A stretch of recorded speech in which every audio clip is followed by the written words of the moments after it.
Hello friends, welcome to life experience education. आज हम history यानी कि इतिहास का क्लास नंबर 10th आपके साथ डिस्कस करने जा रहे हैं।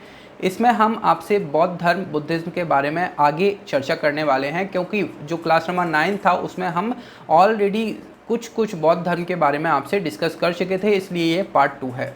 ये जो हमारा हिस्ट्री का सीरीज चल रहा है, लेक्चर सीरीज चल रहा है, ये सभी प्रतियोगी परीक्षाओं के लिए है, यानी कि ऑल कॉम्पिटिटिव एग्जाम्स के लिए है। तो आइए आगे चर्चा करते हैं बौद्ध धर्म के बारे में। बुद्ध धर्म के बारे में हम कहाँ तक डिस्कस कर चुके हैं, एक बार इसका रिवाइज कर लेते हैं, रिवीजन कर लेते हैं। आप मेरे साथ बोलते जाएंगे।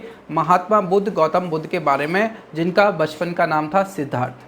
जन्म के बारे में पूछा जाए तो जन्म कहाँ हुआ था? नेपाल के लुम्बिनी नामक ग्राम में हुआ था। और कब हुआ था?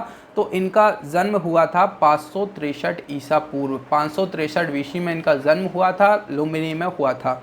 इनके पिता जो थे शुद्धोदन, माता थी महामाया, जिनकी डेथ हो गई थी इनके बर्थ के कुछ समय बाद। और इनकी जो देखभाल की थी इनकी जो बहन थी महामाया की, प्रजापति गौतमी, जिनसे आगे चलकर विवाह कर लिया था शुद्धोदन ने, जिनके इनके पिता थे। प्रजापति गौतमी ने इनका देखभाल किया। जो शुद्धोदन थे उनका वंश था शाक्य, इसलिए इनको शाक्य मुनि कहा गया। किनको? गौतम बुद्ध को आगे चलकर शाक्य मुनि भी कहा गया था। क्यों? क्योंकि इनका वंश था शाक्य। अब इनसे पहले ही भविष्यवाणी हो चुकी थी, गौतम बुद्ध जो होंगे मोह माया त्याग कर ज्ञान की तरफ बढ़ेंगे, जंगल की तरफ जाएंगे, तो उससे बचने के लिए विवाह का रास्ता बताया था। और इनकी जो विवाह हुआ था उनका नाम क्या था? यशोधरा। याद रखना है, महावीर स्वामी जो थे उनकी पत्नी का नाम था यशोदा, और जो गौतम बुद्ध हैं उनकी पत्नी का नाम है यशोधरा। घोड़ा का नाम था कंतक। ये महल के बाहर घूमने गए थे। क्या चीज़ें देखी थी? 4 चीज़ें। ओल्ड मैन, बूढ़ा व्यक्ति; सिक मैन, एक बीमार व्यक्ति; शव देखा था, डेड बॉडी देखी थी; और आस्तिक यानी कि सन्यासी या फिर बोले साधु को इन्होंने देखा था। ये 4 चीज़ें देखकर इनको वैराग्य आ गया था। फिर उनके बारे में बात की थी कि इनका एक बेटा था, पुत्र था, जिसका नाम था राहुल। ठीक है। आगे चलकर 29 वर्ष की आयु में इन्होंने गृह त्यागा था। फिर शिक्षा ली थी। एक गुरु है अलार कलाम, जिनसे सांख्य दर्शन की शिक्षा ली थी। लिखा किसने था सांख्य दर्शन? कपिल मुनि ने। रुद्रग्राम गुरु हैं, इनसे इन्होंने योग दर्शन की शिक्षा ली थी। लिखा था पतंजलि ने। बौद्ध इनको प्रिय मानते थे। किसको? रुद्रग्राम को। साथ ही में लास्ट में ये फिर क्या हुआ, सारनाथ चले गए थे। सारनाथ में कठोर तप कर रहे थे, तभी एक महिला दिखी। उन्होंने वीणा का उदाहरण दिया था कि इतना कठोर तप नहीं करना है जिससे कि आपको दिक्कतें पैदा हों। तप करने का भी एक तरीका है। जिस तरह से वीणा को बजाया जाता है, शांतिपूर्ण ढंग से बजाया जाता है, ऐसा नहीं कि उसके तार को तोड़ मरोड़ के बजाया जाता है। तो उसका एग्जाम्पल देके इन्होंने इसको समझाया था। उसके बाद ये बिहार गए थे। बिहार का जगह था गया, जो लास्ट में चलकर बौद्ध गया नाम से फेमस हुआ। नदी थी फाल्गु नदी, निरंजना नदी। और वृक्ष था पीपल का वृक्ष, जिसको कि बोधि वृक्ष बोला गया। उसके नीचे बैठकर तप किया, ज्ञान की प्राप्ति हुई। किस दिन हुई? वैशाख पूर्णिमा को इनको ज्ञान की प्राप्ति हुई थी। उसके बाद इन्होंने फर्स्ट उपदेश दिया था, शर्मन दिया था। किसको दिया था? जो 5 मित्र इनके थे, सारनाथ में तप कर रहे थे, तो सारनाथ में जाकर पहला उपदेश दिया 5 मित्रों को। कौन सी भाषा में दिया था? पाली भाषा। जो बौद्ध धर्म है पाली भाषा में ही है, तो इन्होंने उसी भाषा में वो उपदेश दिया था। धर्म चक्र प्रवर्तन, turning the wheel of law. ठीक है। उसके बाद आगे हमने बात की थी इनके बारे में। ज़्यादातर समय इन्होंने श्रावस्ती, जो यूपी में है, वहाँ पर व्यतीत किया था। प्रिय शिष्य इनके कौन थे? आनंद प्रिय शिष्य थे। फिर हमने बोला था उनसे रिलेटेड चीज़ें। पहली महिला बौद्ध धर्म में शामिल होने वाली कौन थी? प्रजापति गौतमी। प्रजापति गौतमी। ठीक है। फिर उसके बाद एक नर्तकी थी, डांसर थी, वो इसमें शामिल हुई। उनका नाम था आम्रपाली। आम्रपाली। ठीक है। वैशाली की ये डांसर थी, एक नर्तकी थी। फिर इनके सिद्धांत थे 4 सिद्धांत, 4 आर्य सत्य थे, 4 नोबल ट्रुथ थे। संसार दुखों से भरा है, वर्ल्ड फुल ऑफ शोरो। और ये दुख हैं, उनके पीछे कोई ना कोई कारण है। हर कारण के पीछे कोई इच्छा है, और इच्छा को कंट्रोल करने के लिए क्या 4 जो सत्य थे उन्होंने बोला था कि इच्छा को कंट्रोल करने के लिए अष्टांगिक मार्ग बताए थे। जो कौन कौन से थे? सम्यक दृष्टि, संकल्प, वाक, सम्यक आजीव, स्मृति, व्यायाम, समाधि और कर्मांति, ये 8 रास्ते बताए थे। और जो अष्टांगिक मार्ग था उसको मिडिल रास्ता इन्होंने बोला था। 10 उपदेश थे, इन्हें शील कहा जाता है। जो 10 उपदेश दिए थे उनको शील कहा जाता है। 10 उपदेश जो दिए थे उनको कहा जाता है शील। फिर हमने बोला था 3 दर्शन हैं। 3 दर्शन हैं जो कौन कौन से हैं? ईश्वरवाद, शून्यवाद और क्षणिकवाद। और त्रिरत्न काफ़ी इम्पॉर्टेंट हैं। त्रिरत्न कौन कौन से हैं? बुद्ध, फिर सेकंड है संघ और थर्ड है कौन सा? धम्म, जिसके बारे में हमने डिस्कस किया था। ये त्रिरत्न है बौद्ध धर्म के। बुद्धम शरणम गच्छामि, संघम शरणम गच्छामि, धम्मम शरणम गच्छामि। यानी कि पहले तो जो बुद्ध के समकालीन है, बुद्ध के टाइम पर जो लोग थे वो डायरेक्ट इनसे ज्ञान पाकर मोक्ष को प्राप्त कर सकते हैं। फिर यदि ये चले जाते हैं, इनकी मृत्यु होगी, कभी ना कभी तो होगी। तो मृत्यु हो गई थी, कब हो गई थी इनकी मृत्यु? लगभग इनकी मृत्यु हो गई थी 80 वर्ष बाद, यानी कि 483 ईसा पूर्व में इनकी मृत्यु हो गई थी। अब उनके बाद ये तो मिलेंगे नहीं, तो कैसे आप मोक्ष प्राप्त करिएगा? तो संघ यानी कि जो मॉन्क्स होते हैं, साधु होते हैं, बौद्ध मॉन्क्स होते हैं, उनका ग्रुप है, वहाँ पर जाइए। या फिर आप एक गृहस्थ जीवन व्यतीत कर रहे हैं तो आप उनके उपदेशों पर चलिए, तो आप मोक्ष प्राप्त कर सकते हैं। इनकी 3 बुक बताई थी, इंपॉर्टेंट थी। सूत पिटक, जिसको कि इंसाइक्लोपीडिया कहते हैं बौद्ध धर्म का। विनय पिटक, प्रवेश कैसे करना है बौद्ध धर्म में। और अभिधम्म पिटक, जिसको कि बौद्ध के विचार या दर्शन इसमें बताए गए थे। ये 3 बुक थी, इसलिए इसको त्रिपिटक बोला जाता है। साथ ही में कुछ पुस्तक के बारे में और हमने बात की थी। जातक जो पुस्तक है, जातक ये बौद्ध धर्म के जो पुनर्जन्म है उनसे रिलेटेड इसमें 200 कहानियाँ वर्णित हैं जातक में। साथ ही में अंगुत्तर निकाय, ये जो टाइम पीरियड चल रहा है ये लगभग महाजनपद के आसपास का टाइम पीरियड चल रहा है। तो इसमें जो 16 महाजनपद थे इनके बारे में वर्णन है, चर्चा है। और ललित विस्तार जो पुस्तक है उसमें बौद्ध की जीवनी के बारे में वर्णन है। साथ ही में पावापुरी में हमने बोला था इनकी डेथ कब हुई है? 483 वीसी में। इनको पावापुरी में इनके एक शिष्य थे, उन्होंने शुकर मास, जिसको कि कुकरमुत्ता के नाम से हम लोग पहचानते हैं, उसमें जहर मिला के दे दिया था।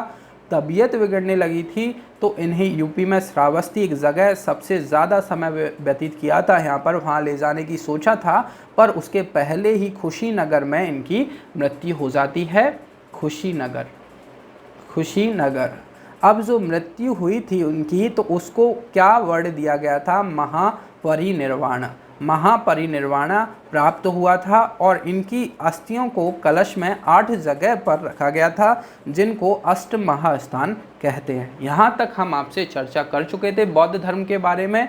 अब आगे बात करते हैं इनकी जो सभाएं हुई हैं, संगीतियाँ हुई हैं, उनके बारे में। ठीक है, यहाँ तक क्लियर है आप सभी को? अब हम बुद्धिस्ट काउंसिल की बात करते हैं। काउंसिल या फिर इनको बोले सभाएं, जो बौद्ध धर्म में सभाएं हुई हैं। अब सभाएं क्यों की जाती हैं? देखिए, कोई भी धर्म है उसका प्रचार प्रसार करने के लिए आपको सभाएं करनी पड़ती हैं, तभी तो लोगों को पता चलेगा कि क्या कुछ चीज़ हो रही है या नहीं हो रही है। तो जो जैनिज़्म में क्या खराब हुआ था कि 2 ही सभाएं हुई थी एक तो, और जो महावीर स्वामी थे उनके काफ़ी बाद, मतलब कि उनकी मृत्यु के काफ़ी बाद 300 BC में हुआ था, और उसके डायरेक्ट 600 AD में लगभग ये 900 साल बाद दूसरी सभा हुई थी। तो गैप इतना ज़्यादा बढ़ गया था कि लोगों को जागरूक नहीं कर पाए थे। इस कारण से जो जैन धर्म फैला है उतना नहीं फैला है जितना कि बौद्ध धर्म फैला है। अब सभाओं के बारे में बात करें तो थोड़ा आप टेबल एक तैयार करेंगे, जिसमें पहली सभा कहाँ हुई है, वेन्यू उसका डिसाइड कहाँ हुआ है, ईयर कौन सा है, साथ में उस टाइम पर चेयरमैन कौन थे, चेयरमैन यानी कि अध्यक्षता कौन था, फिर पैटर्न किंग यानी कि किस के काल में हुई थी, कौन राजा था, और उससे रिलेटेड कुछ रिजल्ट क्या निकले थे उनके बारे में हम डिस्कस करेंगे। तो फर्स्ट जो हुई थी वो कब हुई थी? 483 में।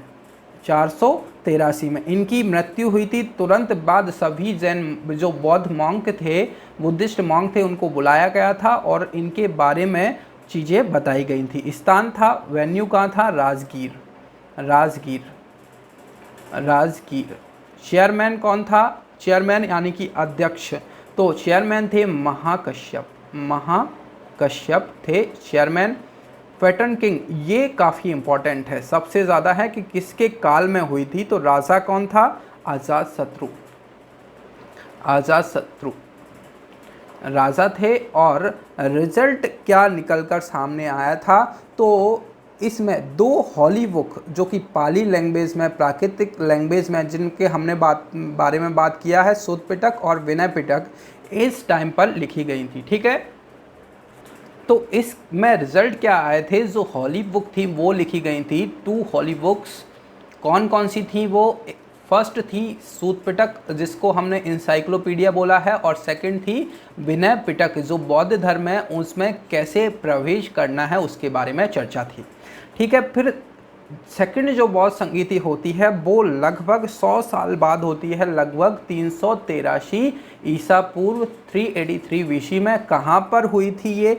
तो ये हुई थी वैशाली, वैशाली, वैशाली में हुई थी, वैशाली में हुई थी। और इसके जो अध्यक्ष थे वो थे शवाकामी, शवाकामी, ये इसके अध्यक्ष थे। और पैटर्न किंग कौन थे? इसके राजा कौन थे इनके टाइम पर? तो ये थे कालाशोक, कालाशोक, कालाशोक इनके टाइम पर राजा थे।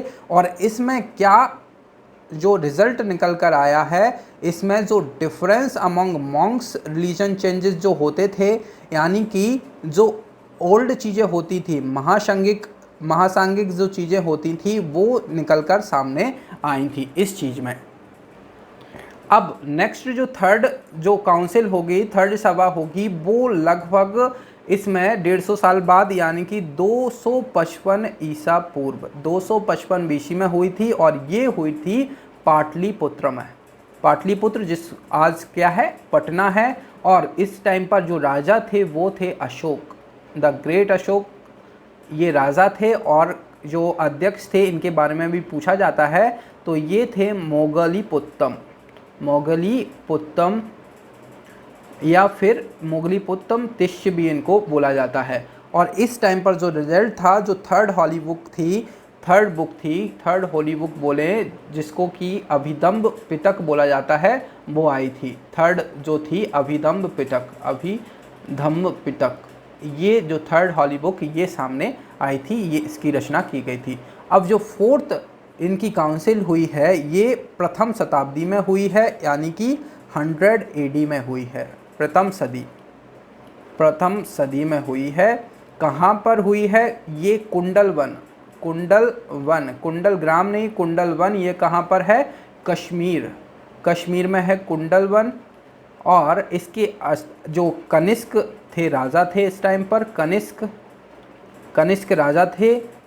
इनको द्वितीय अशोक के नाम से भी जाना जाता है, कनिष्क को द्वितीय अशोक के नाम से जाना जाता है। और अध्यक्ष कौन थे? अध्यक्ष थे वसुमित्र, वसुमित्र जो इनके कवि थे कनिष्क के। और इस टाइम पर एक उपाध्यक्ष भी पद आया था, उपाध्यक्ष, क्योंकि ये बिहार गए थे कनिष्क और बिहार से एक व्यक्ति को लाए थे, जो कौन थे? अश्वघोष, अश्वघोष, तो इनको उपाध्यक्ष बनाया गया था। इसके पीछे भी एक कारण है, जो अश्वघोष हैं ये इनसे ज़्यादा ज्ञानी थे वसुमित्र से, इसलिए एक पद और बनाना पड़ा था, जिसको कि वाइस चेयरमैन बोला था अश्वघोष। और इस टाइम पर रिजल्ट क्या आया था? इस टाइम पर बहुत ही इम्पॉर्टेंट रिजल्ट आया था। जो बौद्ध धर्म है, जो चौथी बौद्ध संगीति हुई थी, उसमें बौद्ध धर्म 2 भागों में डिवाइड हुआ था, 2 भागों में डिवाइड हुआ था बौद्ध धर्म। एक महायान बोला जाता है, महायान, और दूसरा हीनयान, हीनयान। ये 2 बौद्ध धर्म थे, महायान और हीनयान। अब महायान क्या है? समय के साथ परिवर्तन होना, समय के साथ परिवर्तन होना ये बताया था महायान में। और जो हीनयान वाले जो लोग हैं, बौद्ध धर्म मानते हैं, कोई भी चेंजिंग नहीं चाहते थे ये धर्म में, जैसा कि महात्मा बुद्ध ने बना दिया था उसी को ये मानना पसंद करते हैं। अब थोड़ी सी और चर्चा इनके बारे में करें तो एक तो हमने बोला महायान दो पार्ट में डिवाइड हुआ था, बौद्ध धर्म महायान, और सेकंड कौन सा था, हीनयान। ये दो पार्ट थे बौद्ध धर्म के, डिवाइड हुए थे कब, जो फोर्थ काउंसिल हुई थी, चौथी काउंसिल हुई थी, उसके परिणाम ये थे, रिजल्ट ये निकले थे, महायान और हीनयान। महायान यानी कि ये समय के साथ परिवर्तन चाहते थे, परिवर्तन ये चाहते थे। ये जो हीनयान जो मान रहे हैं ये समय के साथ परिवर्तन नहीं चाहते थे। अब ये परिवर्तन चाहते थे, इन्होंने दो टाइप का और डिवाइड हुआ। इन्होंने बोला शून्यवाद, शून्यवाद, और एक व्रजयान, व्रजयान।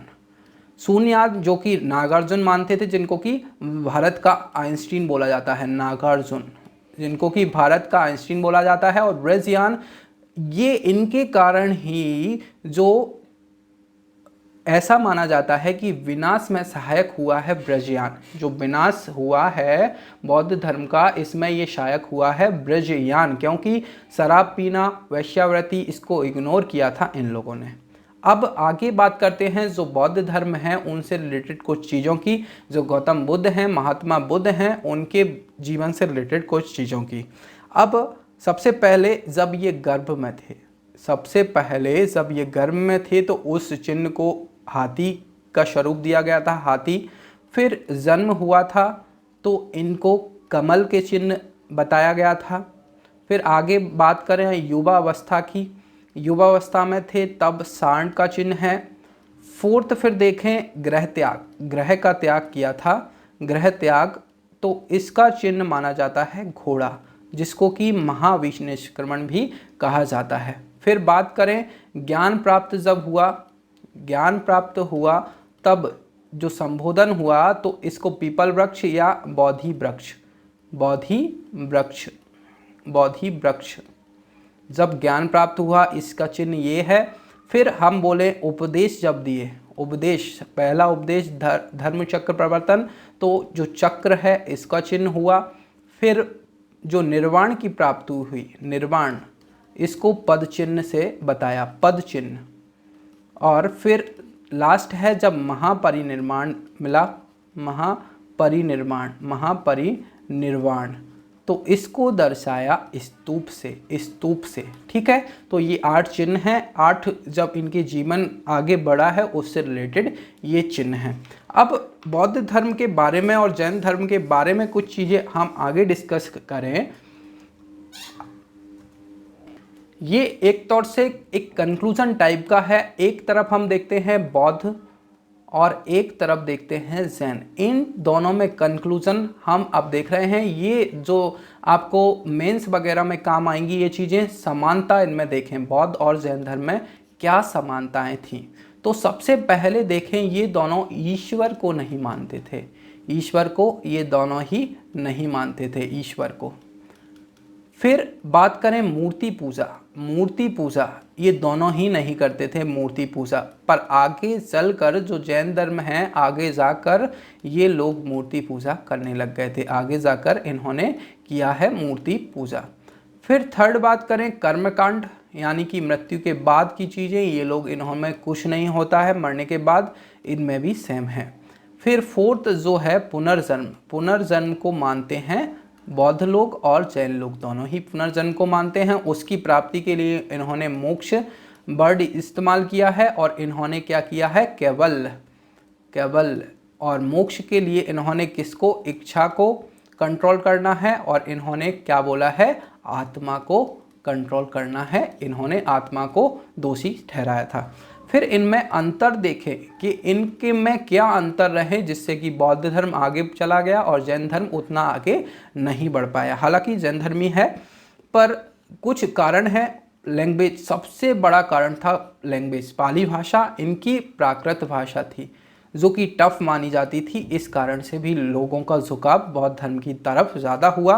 फिर अष्टांगिक मार्ग, अष्टांगिक मार्ग बताए जो कि सरल लगे लोगों को, है ना। और इनका जो था संलेखना विधि थी, जो हमने बोला था भूख प्यास सब, मतलब खाना पीना सब छोड़कर कठोर तप करना है, ये कठोर था, ये सरल था जो अष्टांगिक मार्ग था। फीमेल को सम्मान मिला था यहाँ पर, फीमेल, और यहाँ पर फीमेल को सम्मान मिला था और यहाँ पर नहीं मिला था। इन्होंने बोला जो महिलाएं हैं उनको मोक्ष नहीं मिल सकता है। किसने बोला? जैन धर्म ने ये बोला। फिर आगे चलकर ब्रह्मचर्य इन्होंने बोला है ब्रह्मचर्य को, और इन्होंने नहीं बोला है ब्रह्मचर्य को पालन नहीं करना है। इन्होंने ब्रह्मचर्य विधि बताई है। वस्त्र धारण कर सकते हैं, किसमें? बौद्ध धर्म में वस्त्र, पर इसमें नहीं कर सकते हैं वस्त्र धारण जो दिगंबर हैं। हालांकि श्वेतांबर वस्त्र धारण करने लग गए थे। फिर मोक्ष शब्द का प्रयोग किया, इन्होंने कैबल्य शब्द का प्रयोग किया। त्रिरत्न दिए, बौद्ध, धम्म और संघ। इन्होंने क्या दिया था? KFC, नॉलेज, फेथ और क्या दिया था? कैरेक्टर। KFC, नॉलेज, फेथ और कैरेक्टर। फिर इनके जो प्रचारक थे एक तौर से देखें तो महात्मा बुद्ध थे, गौतम बुद्ध थे, और इनके फर्स्ट तीर्थंकर से लेकर 24 तक चले थे, महावीर स्वामी तक ये चले थे। फिर इन्होंने भी अहिंसा बताई थी और जो जैन धर्म है इन्होंने भी अहिंसा का मार्ग बताया था, और जिसको कि इन्होंने कठोरता से पालन करने के लिए कहा था अहिंसा का, जिसके कारण ये लोग क्या नहीं करते हैं? खेती किसानी नहीं करते हैं। तो इतना कुछ जैन धर्म से और बौद्ध धर्म से हम लोग समझ सकते हैं। आगे चलकर हम जैन धर्म और बौद्ध धर्म से रिलेटेड कुछ क्वेश्चंस आपके साथ डिस्कस करेंगे, जिससे कि आपके लिए ये पूरा एक माइंड मैप तैयार हो जाएगा और आप इनसे सारे क्वेश्चन बना सकते हैं। अब इम्पोर्टेंट फैक्ट्स हम डिस्कस कर लेते हैं, क्या क्या पूछे जाते हैं। थोड़े से देर में इनको एक रिवाइज कर लेते हैं पूरा बौद्ध धर्म को, और फिर यहाँ से हम आज का लेक्चर फिनिश करेंगे। तो आज हमने देखा सबसे इम्पोर्टेंट चीज़, एक क्वेश्चन बनता है लाइट ऑफ एशिया, यानी कि एशिया का ज्योतिपुंज। एशिया का ज्योतिपुंज कहा जाता है किसको? बुद्ध को। गौतम बुद्ध को एशिया का ज्योतिपुंज कहा जाता है। फिर उसके बाद हमने चीज़ें देखी थी, इनके जन्म के बारे में बात की थी। नेपाल में हुआ था।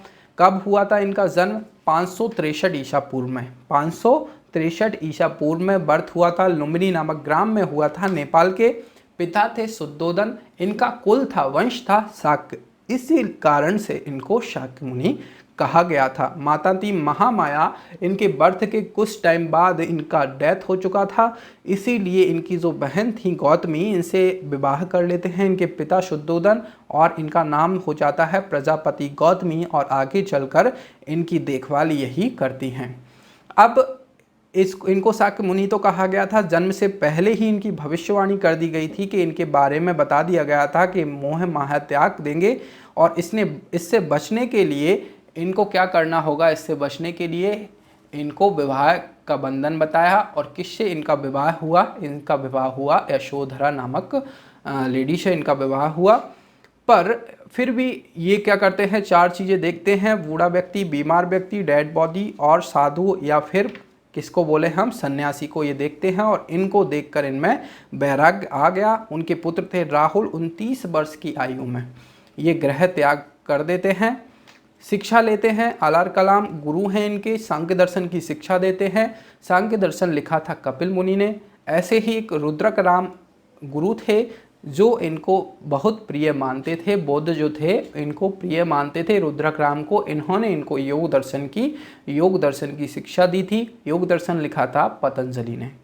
फिर सारनाथ चले गए थे, महिला दिखी, वीणा का उदाहरण दिया। फिर वो गए कहाँ पर? क्रैश कोर्स टाइप का करने गए थे बोध गया, जो बाद में बोध गया नामक पड़ा। और फाल्गु नदी, निरंजना नदी के किनारे पीपल वृक्ष के नीचे बैठकर तपस्या की। वहाँ पर इनको ज्ञान की प्राप्ति हुई। वैशाख पूर्णिमा के दिन हुई थी, और उस वृक्ष को, पीपल वृक्ष के नीचे जो मेडिटेशन किया था, ज्ञान की प्राप्ति, इनलाइटमेंट हुआ था। उसके बाद इनको बुद्धा के नाम से जाना गया, नाम था उसको बौद्ध गया दिया गया। ट्री जो थी, पीपल वृक्ष था, उसको बोधि वृक्ष बोला गया।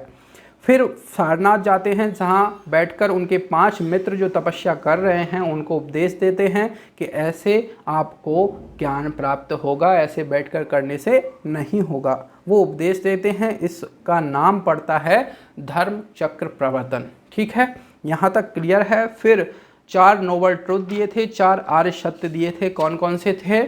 संसार दुखों से भरा है, उसमें बोला था the world full of sorrow. फिर हर दुख के पीछे कोई कारण है, सॉरो कॉज्ड बाय डिज़ायर, इच्छा को कारण बताया था, और हर कारण के पीछे इच्छा है। If desire are control no sorrows will have to be suffered, यानी कि इच्छा को यदि आप नियंत्रण कर लेंगे तो आपको कोई परेशानी, आपको कोई दिक्कत का सामना नहीं करना पड़ेगा। और इनको कंट्रोल करने के लिए अष्टांगिक मार्ग, 8 फोल्ड पाथ, अष्टांगिक मार्ग यानी कि मिडिल पाथ इन्होंने बताया था। ठीक है, 10 उपदेश दिए इनको। क्या बोला? शील बोला, 3 दर्शन, अनीश्वरवाद, शून्यवाद, क्षणिकवाद, त्रिरत्न बुद्ध संग धम्म, बुद्धम शरणम गच्छामि, संघम शरणम गच्छामि और धम्मम शरणम गच्छामि, ये त्रिरत्न हैं। बुक हैं जातक, अंगुत्तर निकाय, ललित विस्तार। ललित विस्तार में बुद्ध की जीवनी वर्णन है, अंगुत्तर निकाय में 16 महान जनपदों की चर्चा है और जातक में इनके पूर्व जन्म से रिलेटेड 200 कहानियाँ वर्णित हैं। फिर 4 इनकी सभाएं हुई हैं, संगीतियाँ हुई हैं, इसका आप स्क्रीनशॉट ले लीजिएगा, ये काफ़ी इम्पॉर्टेंट है। 483 में जब इनकी महापरिनिर्वाण मिला था तब पहली सभा रखी गई राजगीर में। चेयरमैन कौन थे? महाकश्यप। राजा थे अजातशत्रु। 2 हॉली बुक जो हैं इनकी रचना हुई, शोध पिटक और विनय पिटक। फिर 100 साल बाद लगभग 383 ईसा पूर्व में वैशाली में कालाशोक के टाइम पर हुआ और इसका रिजल्ट जो डिफरेंस बताया गया, जो कि पुराने व्यक्ति थे और नए व्यक्ति थे, उनमें डिफरेंस बताया गया था। पाली लैंग्वेज में बुद्ध ने बताया था। ठीक है, 255 में पाटलिपुत्र में अशोक के टाइम पर, इस टाइम पर सवाकामी थे। फिर आए मोगलीपुत्तम तिष्य, इस पर तीसरी बुक जो है अभिधम पिटक, इसकी रचना हुई। तो ये त्रिपिटक है ना, सूत पिटक, विनय पिटक और अभिधम पिटक, जिसको इंसाइक्लोपीडिया, इसमें विनय यानी कि प्रवेश की चर्चा की गई है। इसमें इनके दर्शन, जो बौद्ध के दर्शन हैं उनके बारे में, उनके विचारधाराओं के बारे में बताया गया है। फिर जो चौथी संगीति हुई उसमें प्रथम सदी में हुई, 100 AD में हुई, कुंडल वन कश्मीर में हुई। कनिष्क राजा थे, द्वितीय अशोक के नाम से भी इनको जाना जाता है। अध्यक्ष थे वसुमित्र, उपाध्यक्ष थे अश्वघोष। इसमें जो चौथ संगीति हुई है इसमें 2 पार्ट में बट गया है बौद्ध धर्म, महायान और हीनयान। इसमें परिवर्तन के बारे में बोला है, इसमें परिवर्तन नहीं बताया है। इन्होंने शून्यवाद और ब्रजयान 2 भाग बताए और विनाश का कारण ब्रजयान बनता है क्योंकि ये शराब पीना, वेश्यावृत्ति, इसको इग्नोर इन्होंने किया था। फिर इनके जन्म से लेकर मृत्यु तक जो चिन्ह हैं वो सब इनका वर्णन किया है। तो ये सब हमने बौद्ध धर्म के बारे में जाना। उसके बाद कुछ इनकी समानता जैन धर्म से और असमानता, अंतर जैन धर्म से हमने देखा। तो यहाँ पर बौद्ध धर्म और जैन धर्म दोनों खत्म होते हैं। इसके आगे हम आपको ले चलेंगे अब मौर्य साम्राज्य या फिर बोले मगध एम्पायर। मगध एम्पायर बहुत बड़ा है, काफ़ी कैसे क्या फैला है उसके बारे में चर्चा करेंगे। आज का लेक्चर यहीं पर फिनिश करते हैं। Thank you. लेक्चर आपको पसंद आए तो लाइक और शेयर अपने फ्रेंड्स के साथ ज़रूर करें और लाइफ एक्सपीरियंस एजुकेशन चैनल के साथ जुड़ने के लिए चैनल को सब्सक्राइब भी करें। Thank you.